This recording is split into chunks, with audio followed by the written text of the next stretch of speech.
Dunia sportainment di Indonesia tengah diwarnai dengan perseteruan yang cukup menarik perhatian antara dua promotor besar Holywing Sports Show atau HSS dan Beyond Combat Sport. Kedua pihak yang selama ini dikenal sebagai pelopor dalam memadukan olahraga tinju dengan hiburan, kini saling berhadapan akibat perbedaan visi dan persaingan yang semakin tajam. Perseteruan ini kabarnya dipicu oleh berbagai hal, termasuk perebutan atlet dan sponsor yang menjadi elemen penting dalam menjaga keberlangsungan acara. Kedua pihak merasa memiliki hak lebih atas perhatian dan dukungan para atlet tinju ternama sehingga menimbulkan ketegangan. Selain itu, keputusan-keputusan sepihak yang diambil oleh masing-masing pihak terkait acara dan konsep yang mereka jalankan semakin memperuncing perbedaan. Publik pun terpecah dalam menyikapi konflik ini. Para pendukung HSS, terutama penggemar Holywing, menilai bahwa platform ini memiliki keunggulan dari segi basis penggemar dan pengaruhnya di dunia hiburan. Di sisi lain, Beyond Combat Sport mendapatkan simpati dari mereka yang menghargai inovasi dan kemandirian yang dibawa oleh platform tersebut.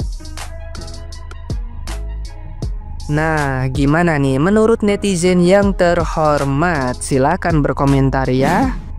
Kemarin yang panas nih, dua promotor besar lagi ada kesalahpahaman. Gua rasa lu semua udah tahu ya. Kemarin videonya juga sempat di take down. Ada respon juga dari CEO-nya. Ya, fighter yang kemarin face off udah di setting panas-panasnya. Tiba-tiba ditawarin promotor sebelah buat main di situ.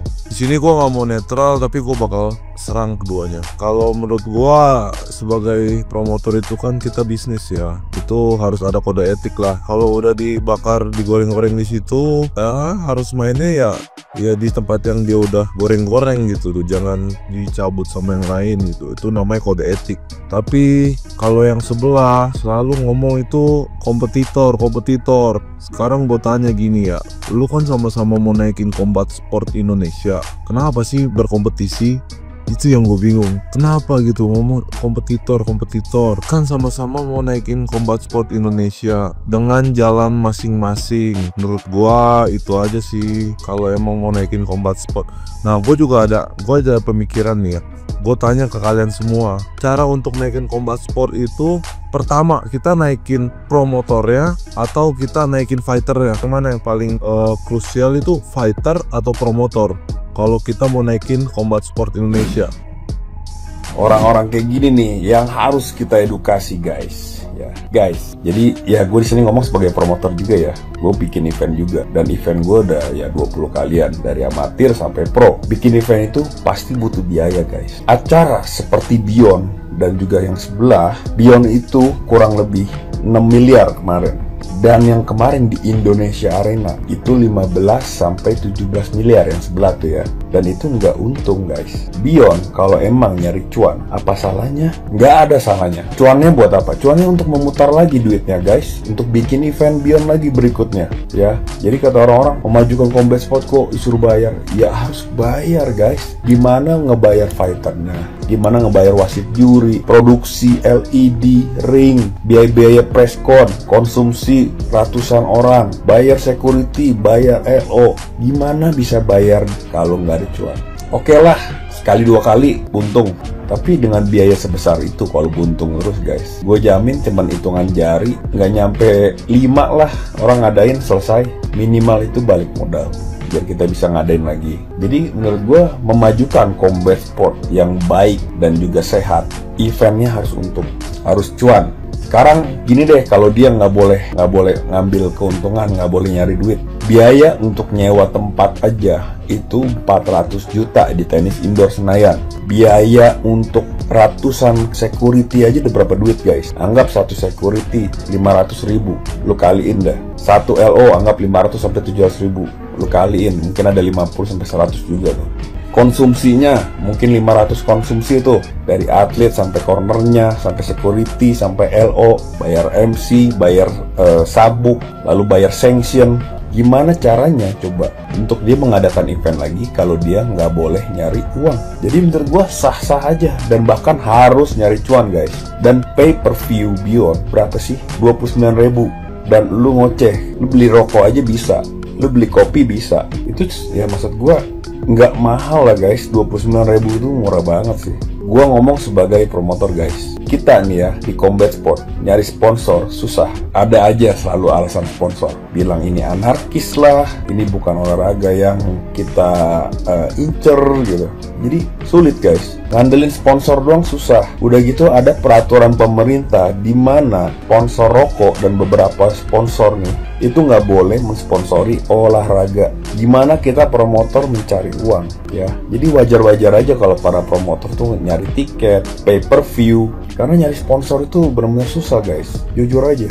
Acara yang kemarin-kemarin aja nih, yang baru-baru nih, acara tinju juga, itu hampir 3 miliar ya biaya produksinya guys. Dia dapat duitnya berapa dari pay per view? Cuma 50 juta. Lu bayangin 3 miliar biaya produksi, dapat duit cuma 50 jutaan. Berat guys. Ya kalau emang kita ingin majukan Combat Sport, ayo dong kita bantu beli tiket, kita bantu pay per view. Belum tentu juga untung, belum tentu juga balik modal. Nggak ada salahnya sih menurut gua. Jadi kalau emang mau maju, ya promotor pun harus ada modal, harus ada uang balik, harus ada untung. Itu hal yang sangat wajar menurut gua gitu. Kalau emang dia nggak boleh nyari uang 2-3 kali lah, itu acara udah tamat, selesai gitu teman-teman. Ayo kita majukan Combat Sport Indonesia dan say no untuk mental miskin guys. Lagi heboh nih ya, 2 CEO besar yang sedang menaikkan combat sport di Indonesia sedang berseteru. Kalian tahu kan siapa 2 CEO yang gue maksud? Yaitu CEO dari Beyond dan CEO dari HSS. Padahal kalian tahu kan, 2 CEO ini dulu sangatlah bersahabat untuk menaikkan rating combat sport di Indonesia ini. Tapi sih gue yakin ini cuma karena kesalahpahaman aja ya. Karena tujuannya sebenarnya mereka tuh baik, sangat positif untuk menaikkan combat sport di Indonesia ini. Cuman memang naungan dari Selos ini, perusahaan Beyondnya, itu menurut gue sih ratingnya di atas dari HSS. Karena menurut gue ya, apa yang dilakuin Selos itu untuk menaikkan Beyond Combat itu menurut gue luar biasa. Karena gue mengikutin ya dari Beyond 1, Beyond 2, Beyond 3, Beyond 4. Itu keren abis sih menurut gue apa yang dilakuin si Selos ini.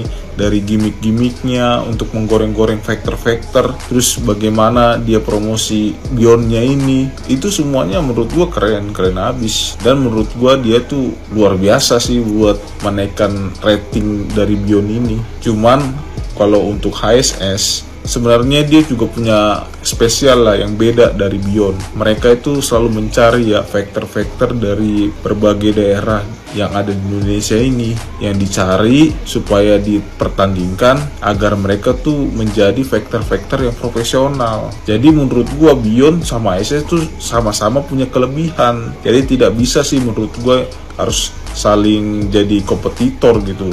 Menurut gue sih mereka kan tujuannya positif, menaikkan combat sport di Indonesia ini. Cuman permasalahan mereka ini yaitu dimana ada 2 factor nih yang sedang panas ya, yang mana 2 factor ini sudah digoreng-goreng tuh dari Beyond pertama sampai ke Beyond 4, dan akhirnya di Beyond 4 kemarin 2 factor ini saling bertatap muka dan siap bertanding di Beyond 5. Berarti kan hasil goreng-gorengan dan gimmick-gimmick yang diberikan sama Beyond itu kan sebenarnya akan terjadi gitu. Apa yang dimau publik, apa yang dimau masyarakat di Indonesia ini tuh akhirnya tercapai gitu, dan akan terjadi di Beyond Combat 5. Cuman gak tahu kenapa tiba-tiba ada pernyataan pembahasan yang dilontarkan oleh HSS di mana ada isu 2 factor tersebut akan bermain di HSS.